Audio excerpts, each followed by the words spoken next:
Have you ever faced a moment when life felt like it had pushed you to your limits, when everything seemed to be falling apart and hope was nowhere in sight? In those moments, it's easy to feel stuck, powerless, and lost. But I want to remind you today of one powerful truth: the only way is up. This isn't just a catchy phrase, it's a mindset, a belief that no matter how far you've fallen, how many times you've failed, or how dark your path may seem, there's always a way forward.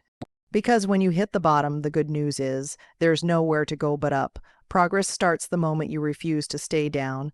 Growth begins when you choose to rise, even if it's just one small step at a time. Success doesn't always come quickly, but it does come to those who keep moving, keep believing, and keep climbing. 1. Embrace rock bottom as a launch pad. When we think of hitting rock bottom, we often associate it with defeat, despair, and shame. It's that moment in life where nothing seems to go right, when your plans fall apart, when opportunities vanish, and when the weight of disappointment feels unbearable. It's a place no one wants to be. But strangely enough, it's also one of the most powerful places you can find yourself. Why? Because rock bottom strips away the unnecessary. It removes the distractions, the illusions, and the comforts we often hide behind. It leaves us face to face with our most raw, vulnerable selves, and it's in that moment, when you have nothing left to lose, that you discover something priceless: clarity, clarity about what truly matters, clarity about who you are and what you want, clarity about the fact that the old ways of doing things, the old versions of yourself, simply won't carry you forward anymore. Rock bottom forces you to rethink, to rebuild, and to rise with intention. Many of the most successful people in history have one thing in common: they've been to rock bottom.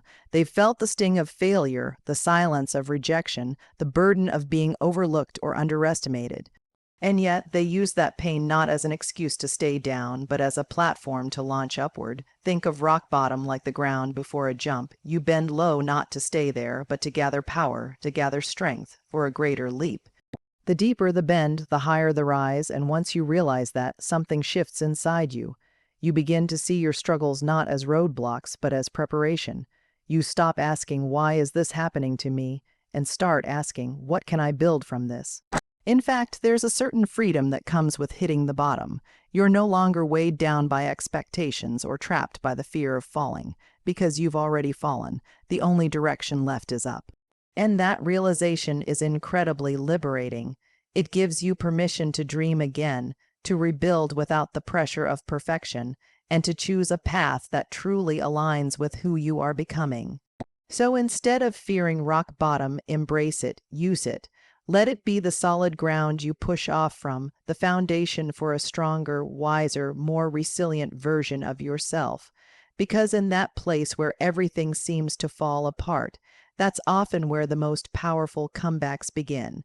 2. Shift your mindset. If there is one thing that separates people who rise from those who remain stuck, it's not talent, it's not luck, it's not even opportunity, it's mindset. Your mindset is the lens through which you view the world, how you interpret challenges, how you handle failure, how you respond to criticism, and how you define success. It's not just what you think, it's how you think. And that difference determines everything. When you hit hard times, your mindset becomes either your greatest ally or your greatest enemy. A negative mindset convinces you that you're doomed to fail, that your efforts are pointless, and that your current circumstances define your future. It whispers lies like, "I'll never make it," or "This is just the way things are." And the danger is, if you believe those lies long enough, they become your truth. But here's the truth that matters most: you are not your circumstances. You are not your mistakes, and you are not stuck unless you believe you are. The most powerful shift you can make is to change the story you tell yourself. Instead of saying, "I can't," start asking, "How can I?" Instead of thinking, "This is too hard," remind yourself, "This is helping me grow." This isn't about pretending things are easy. It's not about blind optimism or toxic positivity. Shifting your mindset is about being honest, but also being empowered. It means recognizing the difficulty while also recognizing your strength. It's seeing challenges as training, not punishment. It's understanding that your thoughts are not fixed. They are flexible. And when you learn to control them, you begin to control your path. Think of your mindset like the steering wheel of a car. No matter how powerful the engine is, no matter how much potential you have, you won't get where you want to go if the wheel is turned in the wrong direction. You'll keep circling the same problems, repeating the same patterns, and wondering why you're stuck. But the moment you realign your thoughts with purpose, hope, and determination, everything changes. One of the most empowering mindsets to adopt is the growth mindset, a belief that you can improve through effort, strategy, and learning. With a growth mindset, failure becomes feedback, challenges become opportunities, success becomes a journey, not a fixed destination, and your potential becomes unlimited. Changing your mindset isn't always easy. It takes daily practice, it takes self-awareness and intentional action, but it's worth it, because once your mind believes something is possible, your life begins to reflect that belief. So when you feel overwhelmed or defeated, take a moment to pause and check your mindset. Ask yourself, am I feeding fear or feeding faith? Am I focused on limitations or possibilities? Because your thoughts are the seeds of your reality, and the story you tell yourself today will shape the life you live tomorrow. 3. Take the first step. One of the most paralyzing illusions we face when trying to rise is the belief that we need to have it all figured out before we begin, that we must wait until we're ready, until everything is perfectly aligned, until fear disappears. But here's the reality. Clarity doesn't come before action. It comes from action. And the most important move you can make, especially when you feel stuck, is simply to take the first step. That first step might be small. It might be messy, it might even be uncertain, but it's powerful, because when you're at your lowest, progress doesn't start with grand gestures or massive change. It starts with a decision, a choice to get up, to move forward, to do something. Even if that something feels insignificant in the moment, you don't need a perfect plan to start. You don't need to see the entire path. Think of it like walking in the dark with a flashlight. You don't need to see the whole road. You just need to see a few feet ahead. And when you take that first step, the next few feet light up, then the next, and slowly, step by step, the way forward reveals itself. The first step could be as simple as making a phone call, writing a list, sending that email, asking for help, getting out of bed, or even just choosing not to give up for one more day.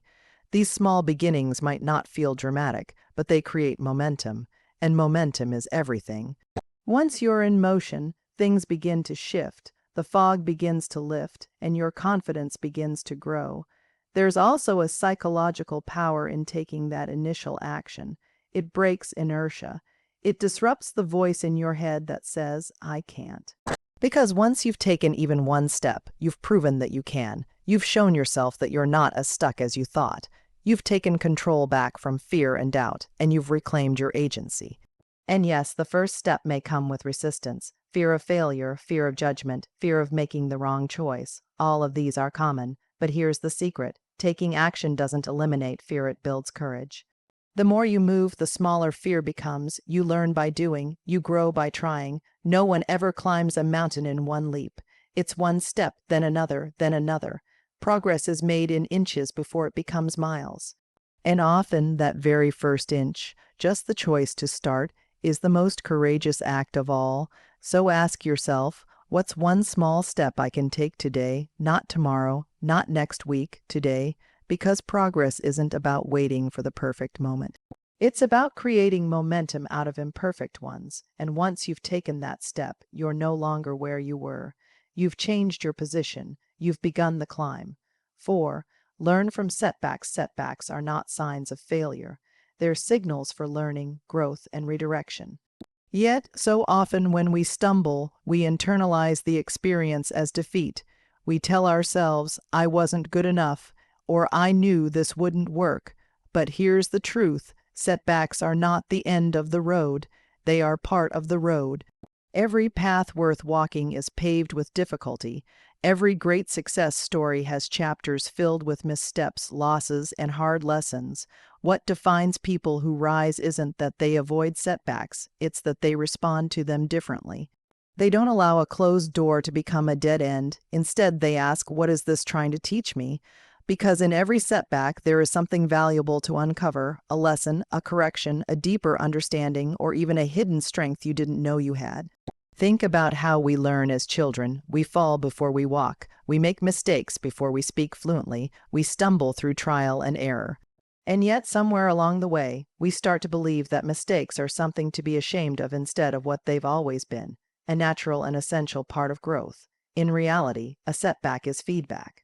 It's life showing you where to adjust, where to improve, or even where to pivot. Sometimes it's a humbling reminder that you need to prepare more, try a different method, or seek help. Other times, it's a disguised gift that redirects you from something that wasn't truly meant for you. But if you treat every failure like a full stop, you'll never discover where that feedback was trying to lead you. Some of the world's most successful innovators, leaders, and creatives have failed spectacularly. But they kept going, not because they ignored failure, but because they studied it. They looked for the pattern. They used the pain to sharpen their focus, and they grew stronger and wiser because of it. But learning from setbacks doesn't just happen automatically. It requires intentional reflection. It means asking hard questions. What went wrong? What could I do differently next time? Did I listen to my instincts? Did I give up too soon or hold on too long? These questions, when asked honestly, turn your experiences into insight, and that insight becomes your edge. Equally important is how you speak to yourself after a setback. Do you label yourself as a failure, or do you remind yourself that this is just one moment? Not your identity. Language matters. The words you use shape how you recover. Be compassionate, but also be constructive. You're not broken, you're building. Ultimately, setbacks are not the opposite of progress. They are progress in disguise. They push you out of your comfort zone, they sharpen your resilience, and they reveal your true capacity for persistence. In fact, the deeper the setback, the more powerful your comeback can be, if you choose to learn instead of retreat. 5. Surround yourself with positivity. No one climbs alone. No one rises in isolation. And no matter how strong, motivated, or driven you are, your environment has a profound influence on your mindset, your energy, and ultimately, your direction. That's why one of the most crucial steps on the way up is this: surround yourself with positivity. Your circle matters. The people you spend the most time with, friends, family, colleagues, mentors, form a kind of emotional ecosystem around you. Their words, their attitudes, their habits, and their values inevitably begin to seep into your own life. If they lift you up, challenge you to grow, and believe in your potential, you'll rise faster and stronger. But if they drain you, belittle your dreams, or feed your doubts, they'll slow you down or even pull you backward. Positivity isn't about being surrounded by people who pretend everything is perfect. It's about being with people who remind you of your strength even when things are not. People who encourage you to keep going when you're tired. People who hold you accountable to your goals, not to your fears. People who are not threatened by your growth, but inspired by it. And people who speak life into your vision, not doubt. Sometimes, protecting your mindset means making tough choices about who you allow into your space. That might mean setting boundaries with negative people who constantly criticize or discourage you. It might mean limiting time with those who always expect you to shrink so they can feel comfortable. And in some cases, it might even mean walking away from relationships that have become toxic or destructive. But surrounding yourself with positivity goes beyond people. It includes the content you consume, the conversations you entertain, and the environments you place yourself in. What are you reading? What are you watching? What kind of energy are you absorbing every day? Positivity is a conscious choice. You can fill your mind with stories of possibility, hope, and perseverance, or you can overload it with fear, division, and limitation. You can spend your time in places that fuel your growth or in spaces that reinforce your doubts. Every choice either reinforces belief or feeds discouragement. When you intentionally create a positive environment, one that supports your goals, nourishes your peace, and fuels your passion, you create momentum. You move through life with more clarity, more energy, and more courage. It becomes easier to take risks, to bounce back from failures, and to maintain hope when things get hard. Also, positivity is contagious. When you choose to be a source of encouragement and light for others, you attract the same in return.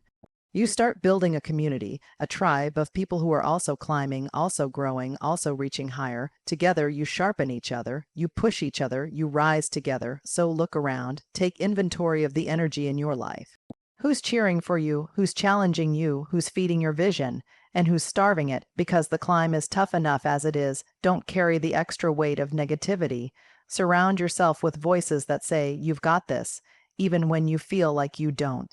Because when you're surrounded by light, it's a lot easier to find your way up. 6. Stay committed to the climb. Success is not a straight line. It's not a smooth road or a clear set of instructions. It's a climb, often steep, sometimes exhausting, and occasionally discouraging. There will be moments when your motivation dips, when progress feels invisible, and when it seems easier to turn back than to keep pushing forward. That's why one of the most critical principles on your journey upward is this: stay committed to the climb. Commitment means showing up even when it's hard, even when you're tired, even when results aren't immediate. It's easy to be enthusiastic when everything is going your way, but true progress is built in the times when it isn't. When no one is watching, when no one is applauding, when it's just you, your goal, and the quiet decision to not give up. The climb tests you, it stretches you, it demands consistency. And that's where many people fall short, not because they lack talent or opportunity, but because they lose patience. We live in a world that glorifies instant results, overnight success stories, quick fixes, rapid transformations. But real growth, real achievement, that comes from grit, from discipline, from staying in the game long after the excitement wears off. Think of it like hiking up a mountain. The view at the top is breathtaking, but the path to get there is long and often rugged. You'll stumble, you'll get out of breath, you might even question whether it's worth it, but each step gets you closer. Each small effort builds on the last, and every time you choose to keep going, even when it's uncomfortable, you build not just physical progress, but mental toughness. Staying committed also means trusting the process, understanding that results may not come right away, but that doesn't mean they're not coming. It's believing that every rep, every late night, every sacrifice, every quiet hour of practice is moving you closer to your breakthrough. Just because you can't see the change yet doesn't mean change isn't happening. It also means adapting, not quitting. There will be times when the strategy needs to shift, when the goal needs refinement. Staying committed doesn't mean doing the same thing forever. It means staying loyal to the vision, even if the route to get there changes. Flexibility is part of commitment. So is resilience. Another truth about the climb is that it's not always glamorous. In fact, most of it is unglamorous. It's the early mornings, the long hours, the doubts you fight silently. But those who reach the top are the ones who kept going when no one else could see the value in it. They endured the discomfort, the repetition, the silence, because they knew what was on the other side. And when you feel like giving up, which you will, it helps to remember why you started, reconnect with your purpose. Revisit the vision, remind yourself that the climb is not meant to break you. It's meant to build you. It's where you develop the strength to hold the success you're working for, because getting to the top is one thing, but staying there requires the character you forged during the journey up. So plant your feet, dig in, and make a decision. No matter how long it takes, no matter how tough it gets, I'm staying committed to this climb. Because the only way to truly fail is to stop climbing. 7. Visualize the peak before any great achievement becomes reality. It begins as a vision, a picture in the mind, a belief that something greater is possible, even if you don't yet know how it will come together. That's the power of visualization, seeing the peak before you get there, imagining the success, feeling the outcome, believing it into existence. Visualization isn't about fantasy. It's not wishful thinking or empty dreaming. It's a mental rehearsal, a way of aligning your thoughts, emotions, and actions with your goals. When you visualize where you want to be, you begin to act in ways that reflect that vision. Your choices shift. Your focus sharpens, your energy changes, and slowly, your reality begins to move in the direction of your thoughts. Think about any professional athlete preparing for competition. Before they step onto the field or into the arena, they see the play unfold in their mind. They picture the perfect shot, the flawless routine, the victorious finish. Why? Because the brain doesn't fully distinguish between imagined success and real experience. So when you visualize winning, you're not just daydreaming. You're training your brain and body to expect success. The same principle applies in every area of life.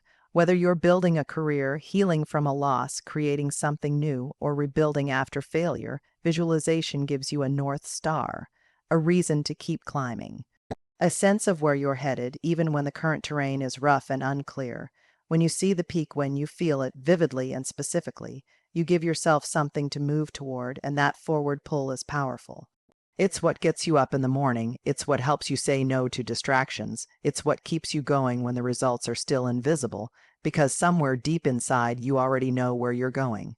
But visualization is more than a one-time exercise. It's a daily discipline. It's setting aside moments to close your eyes and mentally step into your future, to picture your goals already achieved, to see yourself walking confidently, living purposefully, succeeding fully. And most importantly, it's about feeling the emotion behind it, not just seeing it, but believing it with every part of you. You can visualize through meditation, journaling, vision boards, affirmations, or simple quiet reflection. The method doesn't matter as much as the intention. The goal is to keep the vision alive, to stay connected to your why. Because in the moments when your circumstances feel heavy, your vision becomes your lifeline. It reminds you of what you're fighting for. Visualization also helps you silence the inner critic, that voice that says, "You're not enough," or "This is too hard." When you train your mind to return to the image of your success over and over, it becomes louder than your doubt. It becomes more familiar than fear, and that image of the peak, it becomes real, not just in your mind, but eventually in your life. So dare to picture it, the moment you overcome, the life you're building. The person you're becoming, let that image fuel you, let it pull you through the hard days, let it remind you that every step, every stumble, every small win is part of the journey upward, because the only way is up, and it begins with the vision to see it.